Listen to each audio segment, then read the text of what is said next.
મહારાષ્ટ્રના બુલઢાણા જિલ્લામાં ધાર્મિક કાર્યક્રમો દરમિયાન પ્રસન્ન ખાત બાદ 300થી વધુ લોકોને બીમાર પડ્યા હતા, જેમાં મહિલાઓનો અને બાળકોમાં સમાવેશ થાય છે. કેસોના વિડીયોમાં પણ સામે આવ્યું છે કે હોસ્પિટલની બહારમાં રસ્તા પર ઘણા દર્દીઓમાં સારવાર થઈ રહ્યા છે હોવાનું જોવા મળે છે. ઝાડ પર દોડતા બાંધીને બાટલા ચડાવવામાં આવી રહ્યા છે. જિલ્લા કલેક્ટર કિરણ પાટીલે સમાચાર એજન્સી PTOમાં જણાવ્યું કે આ ઘટના મંગળવારે બની.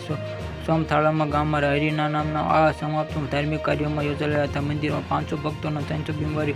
સોમથાળામાં ખાપરેરમાં ગામથી આધારે 500 ભક્તો મંગળવારે રાત્રે 10 વાગ્યે મંદિરો પ્રસાદમાં લેવા માટે આવ્યા હતા. પ્રસાદમાં ખાધ પછી તે પેટમાં દુખાવો, ઉલટીના ફરિયાદમાં બીમાર લોકો બીમાર થયા હોસ્પિટલ લઈ જવા માટે બેડની વ્યવસ્થા કારણે મોટા ભાગમાં દર્દીઓ હોસ્પિટલ બહારમાં લઈ અને ઝાડ પર દોડા પર બાટલા બાંધીને આવ્યા હતા. પ્રસાદ માટે ચકાસણી કરવામાં આવેલી. જિલ્લા કલેક્ટર કિરણ પાટીલમાં જણાવ્યું કે તમામ દર્દીઓમાં સ્થિરમાં તેમાં મોટા ભાગના બુધવારે રજા આપવામાં આવી રહી છે અને મેડિકલ ઇમરજન્સી કેસમાં એમ્બ્યુલન્સમાં અન્ય જરૂરી સાધનો અને ડોક્ટર ટીમને તૈનાત કરવામાં આવી છે અને પ્રસાદના સેમ્પલમાં પરીક્ષણ કરવામાં આવશે. Subscribe my channel.